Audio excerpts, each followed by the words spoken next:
Pour le 11 novembre, afin de nous changer les idées, nous avons fait un petit séjour au Portugal.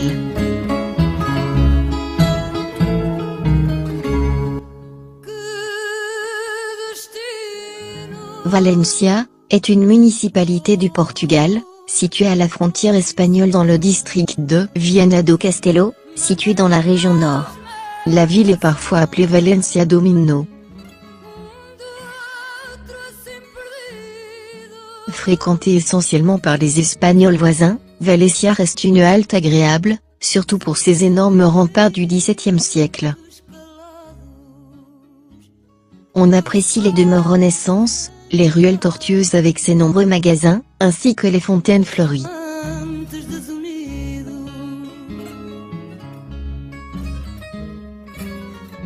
Valencia a d'abord porté le nom de Contrasta. Cette forteresse a été érigée en municipalité, sous ce nom en 1217, par une charte octroyée du roi Sanché Ier. Valencia fut le premier marquisat du royaume. Ce marquisat fut érigé le 11 octobre 1451 en faveur d'Alphonse de Bragance. Le 10 avril 1809, lors de la campagne du Portugal, Valencia est assiégée par l'armée napoléonienne. La ville capitula, et les défenseurs se rendent à l'armée française. En 1837, pendant la révolte des maréchaux, la ville subit un nouveau siège. Les forces commandées par le baron de Leiria s'y étaient retranchées.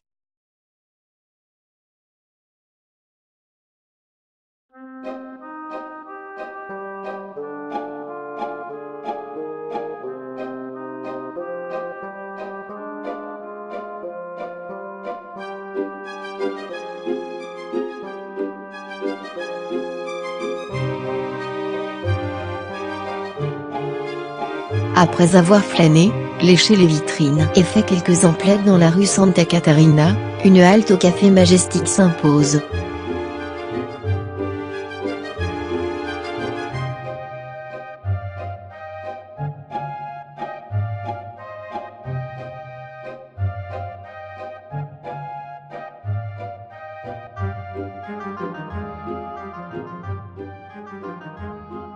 Samedi matin, 3e jour. Amarante est située à 10 km dans le sud-est de l'Ixa, où nous habitons, quand nous venons au Portugal. Cette ville, à 50 km à l'est de Porto, bien que paraissant petite, compte malgré tout 56 000 habitants.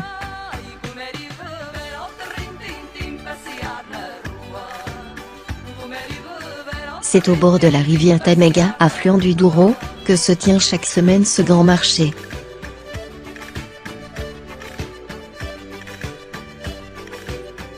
Vêtements, chaussures, et quincailleries, y côtoient légumes et poissons.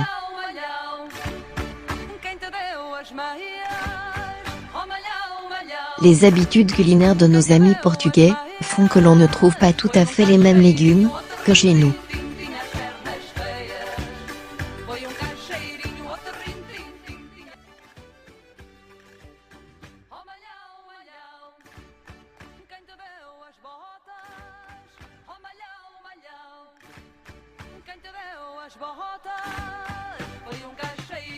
Vila-real.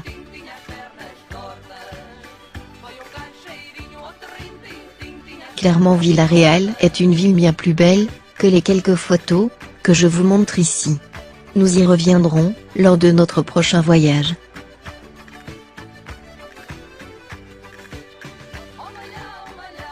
Pedras Salgadas. En 1902, l'inspecteur des eaux minérales du royaume définissait les termes de Pedras Salgadas ainsi.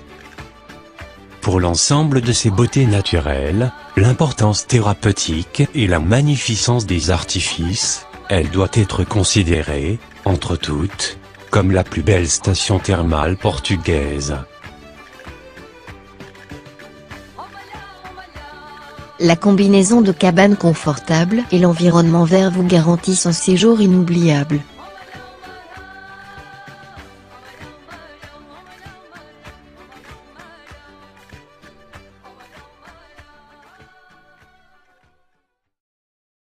Braga.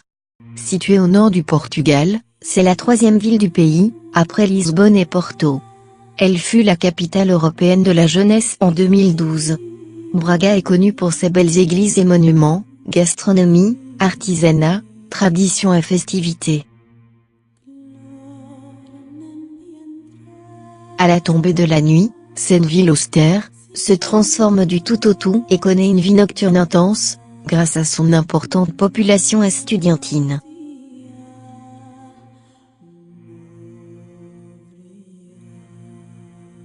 La cathédrale de Braga a 2 tours sur la façade, ce qui l'approche des grandes cathédrales du romantique portugais. Elle a été beaucoup modifiée au cours des siècles. Dans le chœur, les stèles et les orgues sont des œuvres exceptionnelles de conception et de mise en œuvre. Le cloître établit la connexion au trésor de la cathédrale, de la chapelle de Notre-Dame de la Miséricorde, aussi connue comme la chapelle des rois. Car il y a les tombes des parents de Dom Afonso Henrique, premier roi portugais.